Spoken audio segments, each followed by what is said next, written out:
Hello everyone, welcome to the channel the Zorawar classes. मैं कपिल शांडिल्य आप सभी का बहुत बहुत स्वागत करता हूं ईवीएस की नई क्लास में। और जोरावर क्लासेस में जो है ईवीएस का जो पार्ट है वो मैं करवाता हूं। मेरा नाम कपिल शांडिल्य है। जो नए जुड़े हैं वो नहीं जानते हैं, लेकिन बाकी बच्चे अच्छे से परिचित हैं। तो हम डेली 10 क्वेश्चन डिस्कस करते हैं, कभी कभी 20 क्वेश्चन डिस्कस कर लेते हैं, और कभी कभी हम एक मैराथन सेशन भी रख लेते हैं। तो अभी हम जो है डिस्कस कर रहे हैं नेशनल मूवमेंट से रिलेटेड, और 10 से 15 क्वेश्चन जो अच्छे से डिस्कस करेंगे। लेकिन हमारा जो तरीका है डिस्कस करने का वही यही है कि हम 10 से 15 क्वेश्चन तो डिस्कस करते हैं, लेकिन हर ऑप्शन को भी एनालाइज करते हैं। इससे हमें एक फ़ायदा होता है कि हम लगभग 40 क्वेश्चन तक पहुंचने की कोशिश करते हैं, और कुछ थ्योरेटिकल पोर्शन भी डिस्कस करते हैं स्टोरी टेलिंग तरीके से। ठीक है, तो चलिए शुरू करते हैं जल्दी से। हमारा पहला क्वेश्चन, इसको पढ़ते हैं। What were the most important teachings of Mahatma Gandhi. Mahatma Gandhi ji जो हैं उनकी मोस्ट इम्पोर्टेंट टीचिंग्स, देखिए उनकी बहुत सारी टीचिंग्स है, लेकिन सबसे महत्वपूर्ण टीचिंग्स कौन सी हैं ये हमसे पूछा जा रहा है। तो महात्मा गांधी जी की सबसे महत्वपूर्ण टीचिंग्स कौन सी है। तो देखिए ये ऑटो सेलेक्ट में हो गया है, लेकिन ये जरूरी नहीं ठीक हो, लेकिन फिर भी हम इसको पढ़ेंगे। ट्रूथ एंड नॉन वायलेंस, धर्म और सत्याग्रह। सत्याग्रह और ट्रुथ, सत्य, सत्य और धर्म। देखिए यहाँ पर इसको देखिए, सत्य और अहिंसा, इसको कहेंगे सत्य और अहिंसा। ये भी महात्मा गांधी जी की टीचिंग है, नो डाउट। वो सत्य के मार्ग पे चलते थे। ठीक है, सत्य के मार्ग पर चलने का आग्रह करते थे। सत्य पर अडिग रहते हुए, अपनी बात रखते हुए सत्याग्रह करते थे। ठीक है, तो वो धर्म के मार्ग पर भी चलने की बात करते थे, और सत्याग्रह पर भी। तो ये सारी ही टीचिंग उनकी है। इसके साथ साथ देखिए ये सत्याग्रह और सत्य, तो ये टीचिंग सारी महात्मा गांधी जी की है। उसके बाद सत्य और धर्म। लेकिन ये पूछ रहा है कि सबसे इम्पोर्टेंट टीचिंग कौन सी है इनमें से जो महात्मा गांधी से रिलेटेड है। तो सबसे इम्पोर्टेंट टीचिंग इनकी रहेगी सत्य और अहिंसा। ठीक है, सत्य और अहिंसा जो है उनके शस्त्र थे।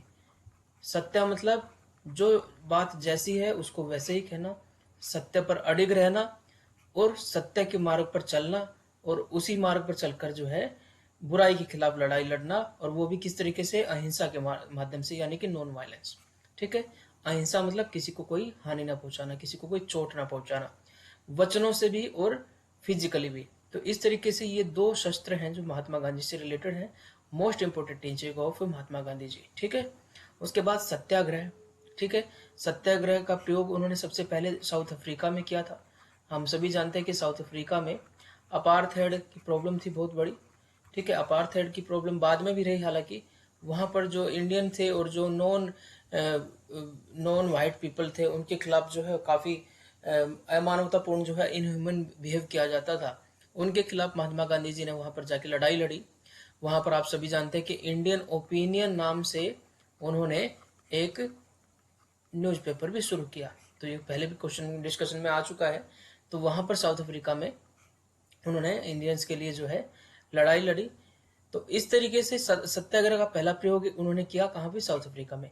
अब बात करते हैं कि भारत में वो कब आए। तो भारत में वो 9 जनवरी 1915 में भारत आए, इसलिए 9 जनवरी को अप्रवासी भारतीय दिवस मनाया जाता है। उसके बाद 9 जनवरी 1915 से लेकर 1916 तक वो भारत में घूमे। उनके जो राजनीतिक गुरु हैं, पॉलिटिकल गुरु जो कहा जाते हैं, वो गोपाल कृष्ण गोखले हैं।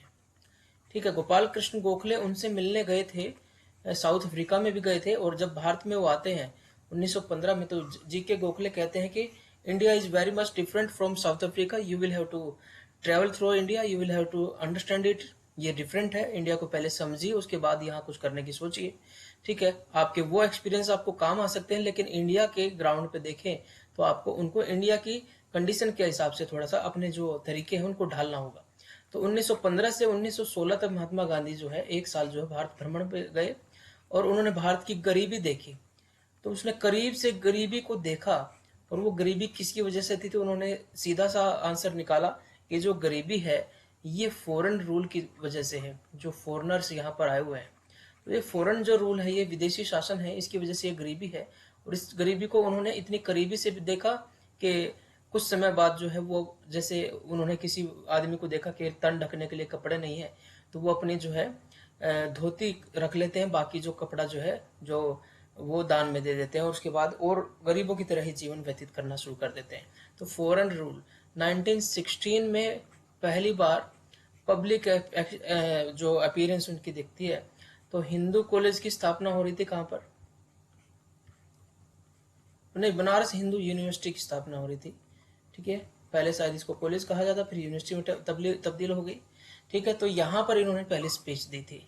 उसके बाद कांग्रेस के मंच पे अगर कांग्रेस से रिलेटेड बात उनकी देखें तो 1916 में लखनऊ सेशन चल रहा था, और लखनऊ सेशन हुआ था जो, उसमें यहाँ पर अंबिका मजूमदार जो है वो इसके अध्यक्ष थे।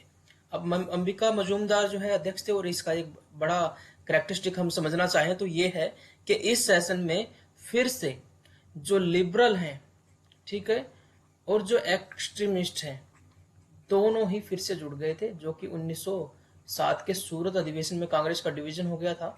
उसके बाद उन्होंने अंग्रेजों ने जो नीति खेली थी यहाँ पर, लिबरल्स जो थे वो नरमबंदी थे, उनको अपनी तरफ मिलाया और उनको प्रलोभन दिया कि 1909 में हम आपको जो है कुछ प्रशासनिक सुधार दे रहे हैं और इंडियन का पार्टिसिपेशन बढ़ा रहे हैं, लेकिन उसमें मिला क्या हमें?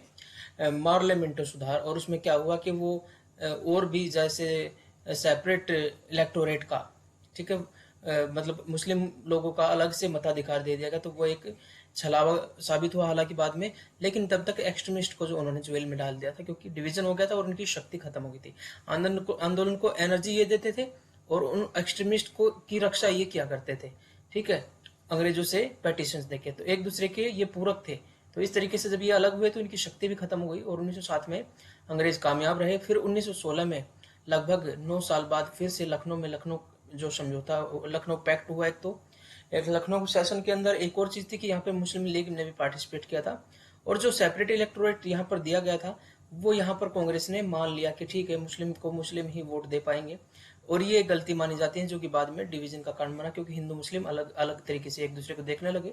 मुस्लिम लोग हिंदुओं की समस्या को अलग समझने लगे कि हमें तो इनको वोट देने का फायदा नहीं है, हमें अपने लोगों को वोट देना है, हमारी समस्या अलग है। ऐसे हिंदुओं ने समझना शुरू किया और ये फाइनली डिवीजन का जो है कारण बन गया। तो ये लखनऊ पैक्ट हुआ 1916 में। तो इस मंच पर कांग्रेस और मुस्लिम लीग दोनों बैठे थे, साथ ही लिबरल और एक्सट्रीमिस्ट दोनों, नरमपंथी और जो गर्मपंथी है, दोनों ही यहाँ पर मौजूद थे। अब बात करते हैं, सत्याग्रह हो गया। तो 1916 में जो ये लखनऊ सेशन हुआ, तो ये पहला सेशन था जो महात्मा गांधी ने अटेंड किया, लेकिन वो पब्लिक के बीच में बैठे थे, वो मंच पर नहीं बैठे थे। ठीक है, अब बात करते हैं कि भारत में पहला सत्याग्रह कब किया। तो 1917 में इन्होंने भारत में पहला सत्याग्रह किया है, और 1917 में ये चंपारण में हुआ। ठीक है, कभी बच्चे पूछते हैं कि चंपारण कहाँ पर है, तो ये बिहार के अंदर है। ठीक है, तो चंपारण में हुआ। यहाँ पर नील की खेती के लिए एक तिनकठिया पत्ती थी कि अपनी जमीन के 20 में से 3 हिस्से पर आपको नील की खेती करनी पड़ेगी। और नील की खेती जब की जाती थी तो वो जो फील्ड होता था, नील की खेती किस लिए की जाती थी? पहली बात देखिए, हमें नील की जरूरत नहीं थी। जो ब्रिटिश इंडस्ट्रीज हैं, जो कॉटन इंडस्ट्रीज हैं, उसमें डाई के रूप में या कलर देने के लिए नील का प्रयोग किया जाता था। तो यहाँ पर एक जो है अपनी जमीन के 20 में से 3 हिस्से जो है नील की खेती करने का जो है उन पर दबाव होता था।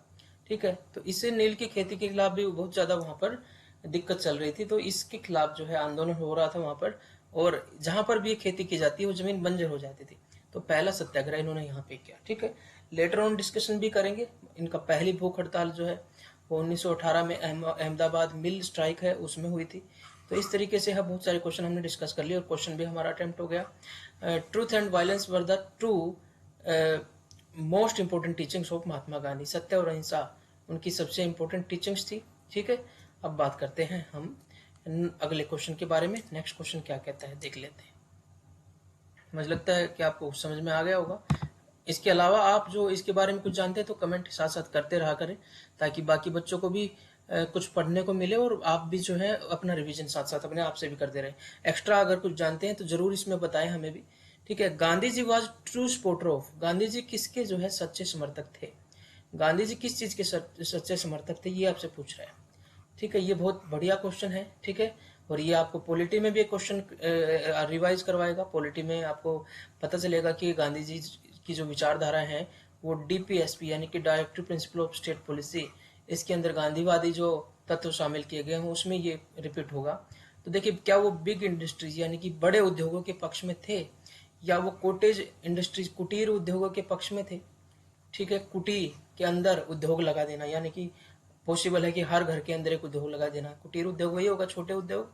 फिर अब बिग एंड स्मॉल इंडस्ट्रीज, छोटे और बड़े उद्योगों के बारे में क्या वो इसमें स्पोर्टर थे। अब देखिए गांधी जी के बारे में थोड़ा सा मैं आपको अब बताना चाहूंगा। गांधी जी जो थे वो इंडस्ट्रियलाइजेशन के अगेंस्ट थे, वो नहीं चाहते थे कि औद्योगिकरण हो।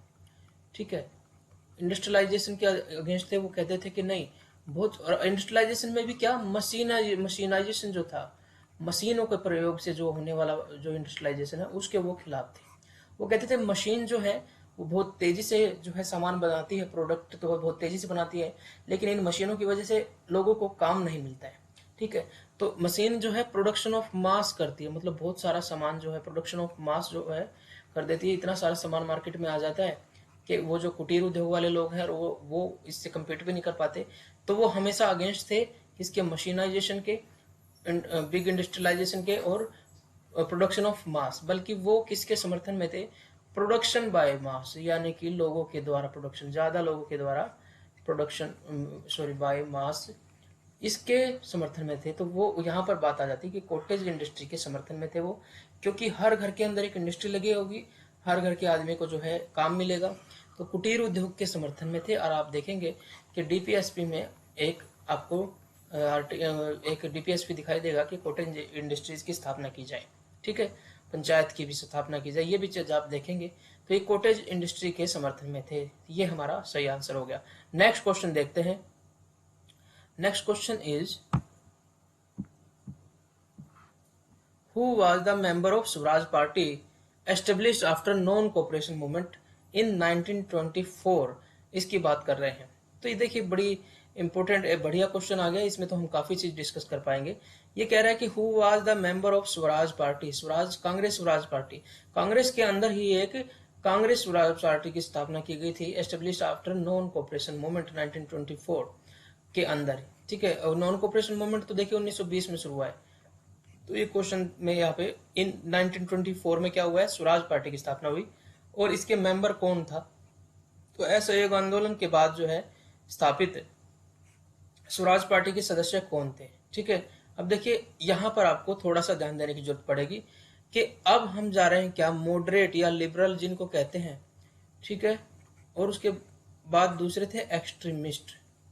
ठीक है, ये फेज जो है आपको लुप्त होती दिखाई देगी कब, जब 1920 में गांधी जी टेक ओवर कर लेते हैं नेशनल मूवमेंट को। ठीक है, अब यहाँ पर क्या होता है देखिए, 1 अगस्त 1920 को गांधी जी फॉर्मली जो है कहते हैं कि नॉन कोऑपरेशन मूवमेंट हम शुरू करने वाले हैं। ठीक है, अनाउंस कर देते हैं, फॉर्मली अनाउंसमेंट कर देते हैं।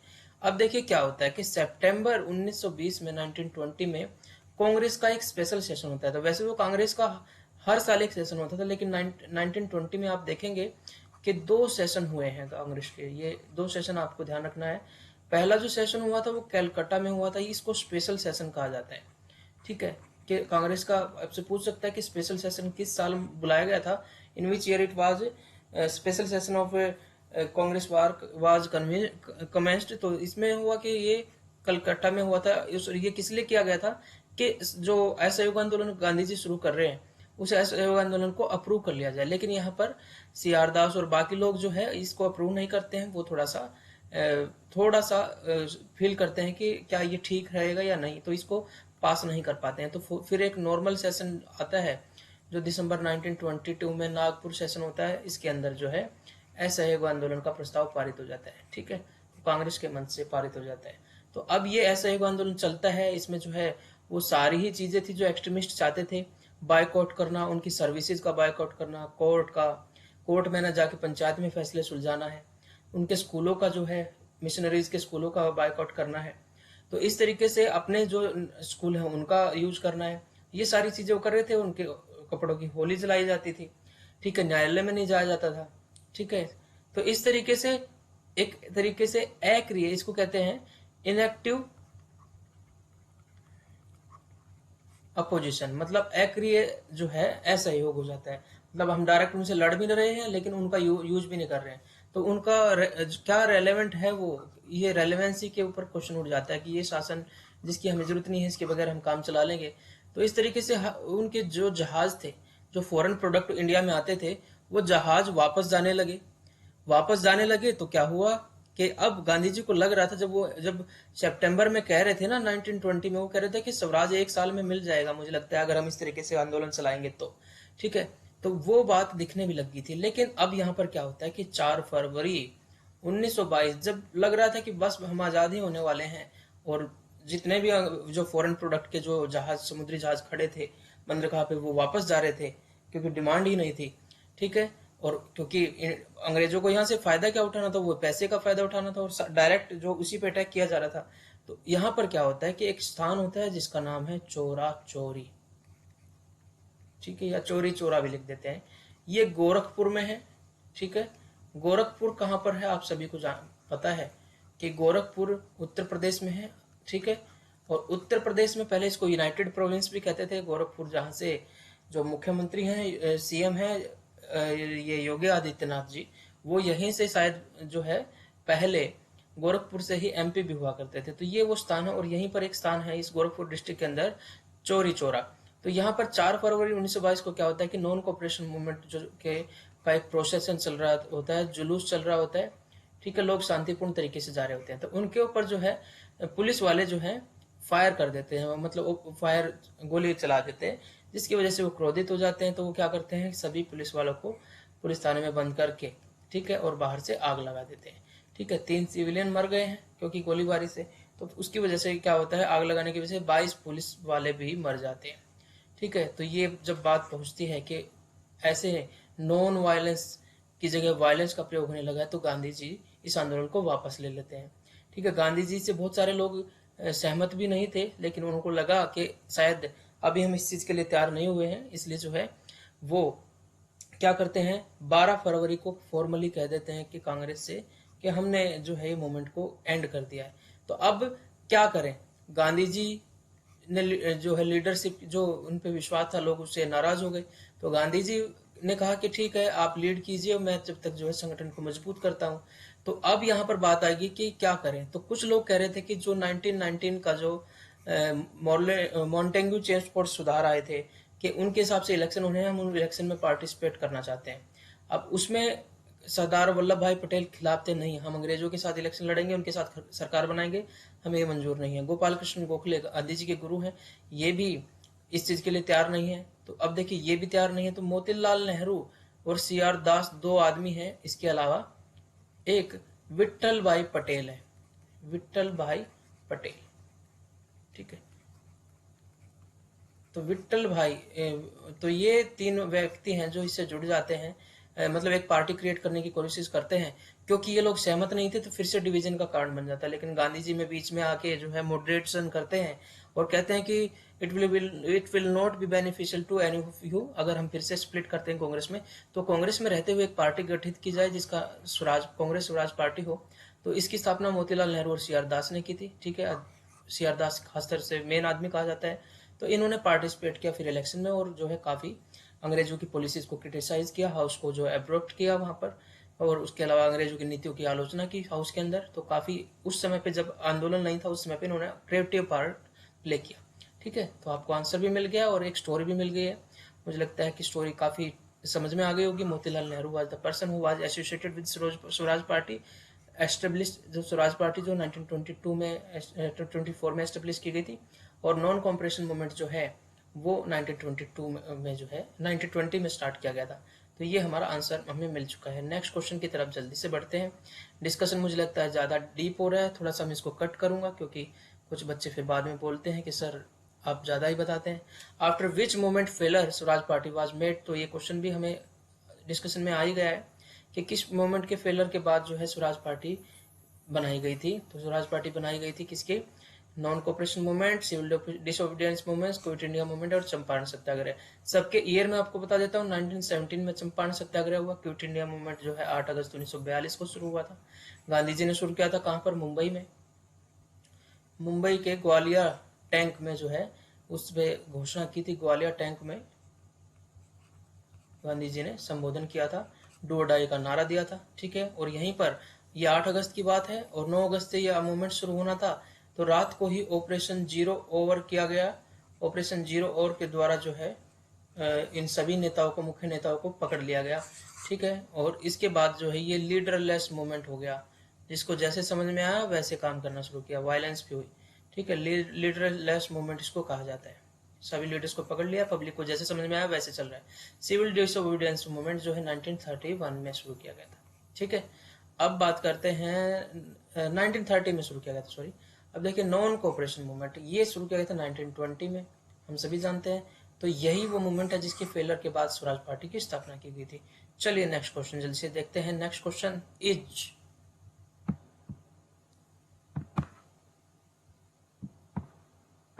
Who was the first women president of Congress? Congress की पहली वुमेन प्रेसिडेंट कौन थी? ये तो आप सभी को अच्छे से मुझे लगता है कि आता होगा, तो फिर भी आप आंसर दे दीजिए, मैं आपको देखता हूं कि आप करेक्ट कर पाते हैं। तो कांग्रेस के सेशन जितने भी हुए हैं उनमें से कुछ सेशन बहुत इंपॉर्टेंट है और कुछ प्रेसिडेंट भी बहुत ज्यादा इंपॉर्टेंट है जिनसे क्वेश्चन पूछे जाते हैं। अब देखिए 1916 की बात है। 1916 में जब लखनऊ सेशन हुआ था कांग्रेस का, तो यहाँ पर हमने देखा था कि गांधी जी भी बैठे थे पब्लिक में, और वहां पर एनी बेसेंट भी बैठी थी, ठीक है। एनी बेसेंट जो है थियोसॉफिकल सोसाइटी से जुड़ी हुई थी, ठीक है। और इन्होंने थियोसॉफिकल सोसाइटी का जो चेन्नई में, मद्रास में आरडीआर नामक स्थान है, वहां पर ऑफिस में जो है उन्होंने उसको संभाला भी था। अब 1916 में इन्होंने एक होम रूल मूवमेंट शुरू किया गया, होम रूल लीग भी इसको कहा जाता है। तो इन्होंने तिलक जी के साथ मिलकर, तिलक जी ने भी ये चीज स्टार्ट की थी। अब देखिए होम रूल लीग में क्या हुआ कि एनी बेसेंट ने जब ये शुरू की, ये आयरलैंड की तर्ज पे थी कि अंदर का रूल हमें दे दीजिए, बाहर का आप रख लीजिए, उस तरीके से इन्होंने शुरू की थी। अब देखिए एनी बेसेंट ने जो होम रूल लीग स्टार्ट किया, इसकी वजह से उनको जेल में डाल दिया गया, ठीक है सर। अब जेल में डाल दिया गया तो पब्लिक में गुस्सा हुआ, तो इनको रिलीज करना पड़ा, तो इसकी वजह से जो है ये काफी फेमस हो गई। इसी वजह से 1917 में जब ये जेल से रिहा हुई तो इनको कांग्रेस का अध्यक्ष बनाया गया। तो अब आपसे पूछा जाता है कि फर्स्ट वुमेन कौन है, तो फर्स्ट वुमेन में यहाँ ये नहीं पूछा कि फर्स्ट इंडियन वुमेन कौन है। तो ये देखिए यहाँ पर हमारा सही आंसर होगा श्रीमती एनी बेसेंट है, जो कि 1917 में कांग्रेस की अध्यक्ष बनी, प्रेसिडेंट बनी और द फर्स्ट वुमेन थी, ठीक है। और अगर फर्स्ट इंडियन वुमेन की बात करें, ठीक है, फर्स्ट इंडियन वुमेन की बात करें तो 1925 का सेशन है, जो कि सरोजिनी नायडू से रिलेटेड है, ठीक है। कानपुर, ठीक है, कानपुर सेशन था जिसमें ये बनी थी। इसको आप कैसे याद रख सकते हैं कि 1924 में महात्मा गांधी जी थे, और क्योंकि ये महात्मा गांधी की अनुयायी थी तो नेक्स्ट सेशन में ये भी बनी, ठीक है। और क्योंकि सरोजिनी नायडू को भारत को किला कहा जाता है, तो कानों को उनका स्वर बहुत जो है मधुर लगेगा, तो कानपुर में उनका स्वागत है, क्योंकि वो भारत को किला है। इस तरीके से आप लिंक करके बहुत इजी से ये चीजें याद रख सकते हैं। तो फर्स्ट वुमेन प्रेसिडेंट कौन है, एनी बेसेंट, और फर्स्ट इंडियन वुमेन प्रेसिडेंट कौन है कांग्रेस की, वो सरोजिनी नायडू है। ईयर भी आपको बता दिया गया है, ठीक है। चलिए नेक्स्ट क्वेश्चन देख लेते हैं जल्दी से। नेक्स्ट क्वेश्चन क्या कहता है, बाल पाल लाल, ये पॉलिटिशियन थे, किस पार्टी के थे, ठीक है। मेजर पॉलिटिशियन थे, बहुत फेमस है। बाल से बाल गंगाधर तिलक, ठीक है। पाल से विपिन चंद्र पाल, और लाल से लाला लाजपत राय। ये तीन व्यक्ति थे, मुख्य व्यक्ति थे, जो कि एक धड़ा था मॉडरेट जिसके अंदर नरम पत्थी थे कांग्रेस के अंदर, और एक था एक्सट्रीमिस्ट जिसको गर्म पत्थी कहा जाता है, ठीक है। तो इसके अंदर बाल पाल लाल ये व्यक्ति थे। तो ये एक्सट्रीमिस्ट किस पार्टी से जुड़े हुए थे, तो हमें पता कि कांग्रेस पार्टी के अंदर ही जुड़े हुए थे, ठीक है। तो कांग्रेस पार्टी से जुड़े थे। गदर पार्टी की स्थापना किसने की थी, लाला हरदयाल ने की थी, ठीक है। तो ये बहुत अलग मूवमेंट हो गया। मिलिटेंट नेशनल पार्टी भी अलग चीज है, और स्वराज पार्टी इस टाइम पे जो है, स्वराज पार्टी की स्थापना आपको पता है कि मोतीलाल CR दास ने की थी, अध्यक्ष बने थे, और मोतीलाल नेहरू भी इससे जुड़े हुए थे, ठीक है। चलिए नेक्स्ट क्वेश्चन की तरफ बढ़ते हैं जल्दी से, हमने आंसर ले लिया। नेक्स्ट क्वेश्चन कौन सा है देख लेते हैं एक बार।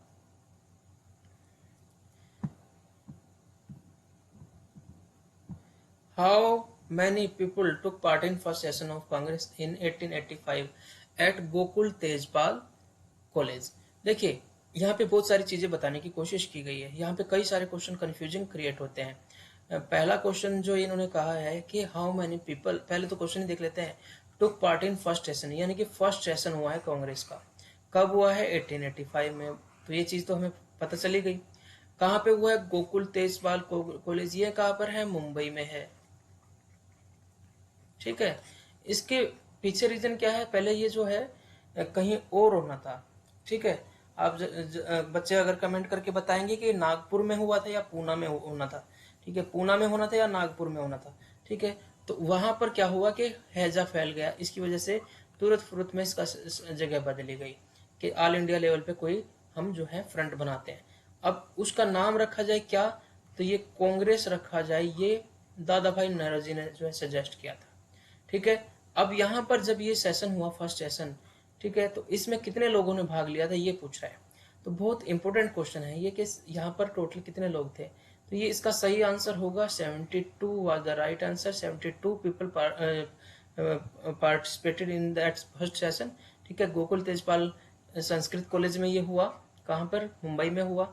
और कब हुआ? 1885 में। अब इसके बाद एक और क्वेश्चन आता है कि हु फाउंडेड, कि किसने फाउंडेड किया कांग्रेस को। तो ये है ए ओ ह्यूम। तो ये रिटायर्ड सिविल सर्वेंट थे। ठीक है, तो ये कहा जाता है कि इनके पीछे सेफ्टी वाल थ्योरी थी कि भाई कुछ पढ़े लिखे लोग हैं, वो उनको संतुष्ट करने की आवश्यकता है। क्योंकि पहले ही पढ़े लिखे लोग 1857 में जो है चाहते थे कि ब्रिटिश राज चलता रहे ताकि हमें मॉडर्न बना दे और इंडस्ट्रियलाइजेशन भी कर दे। लेकिन 1857 में जब ब्रिटिश ने जो है शोषण नहीं खत्म किया, जो इकोनॉमिक पॉलिसी जो है वो इतनी टॉर्चर करने वाली रही, तो ये लोग इनके अगेंस्ट हो गए। तो ये कह रहे थे कि जैसे ज्वालामुखी होता है और उसमें प्रेशर बढ़ता जाता है, तो एक बार ये विस्फोट होता है तो सब कुछ उखड़ जाता है। तो उन्होंने कहा कि क्यों ना कुछ ऐसा इनका फ्रस्ट्रेशन, इनका गुस्सा निकाल दिया जाए, सेफ्टी वाल कोई मंच दे दिया जाए ताकि वो लावा निकलता रहे धीरे धीरे कहीं कहीं से। तो उसी रूप में कांग्रेस बनाने की बात हुई। तो कहा जाता है कि ये ए को जो है ये इस तरीके से जो है एक थ्योरी ये भी है। तो हमारा सही आंसर यहाँ पे हो गया 72। लेकिन फर्स्ट प्रेसिडेंट कौन था कांग्रेस का? अध्यक्ष कौन था? अब ये आपको ध्यान रखना है कि व्योमेश चंद्र बनर्जी। ठीक है, ये क्वेश्चन भी बहुत ज्यादा पूछा जाता है, पेपर में आता है। चलिए नेक्स्ट क्वेश्चन की तरफ बढ़ते हैं जल्दी से। नेक्स्ट क्वेश्चन क्या कहता है?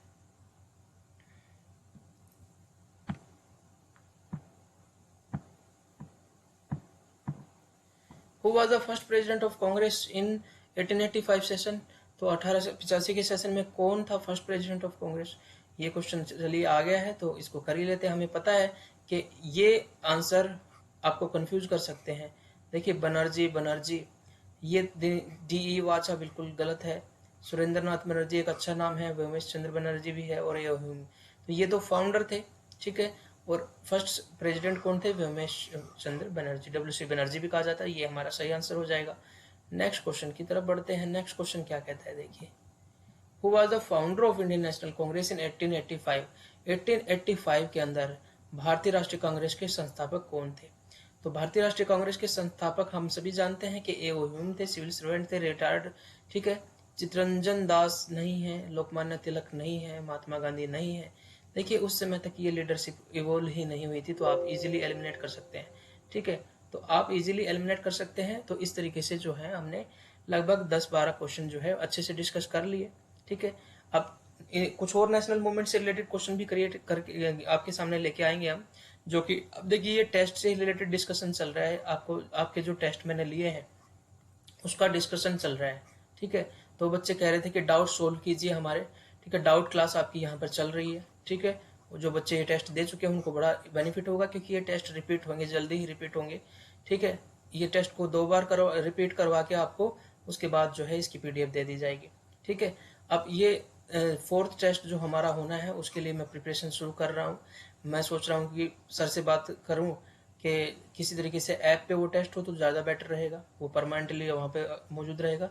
अगर ज़्यादा डिले होगा तो मैं इसको डायरेक्टली ले लूँगा। ठीक है, तो आप सब बच्चे जो है बिल्कुल एक्टिव हो जाइए। ठीक है, और आप सबको ध्यान रखना है, वही बात मैं बार बार कहता हूँ, बस यही बात बार बार कही जाती है कि आराधन का तुम दृढ़ आराधन से दो उत्तर। आराधन का तुम दृढ़ आराधन से दो उत्तर। ठीक है, मतलब मेहनत का तुम दृढ़ मेहनत से दो उत्तर। ठीक है,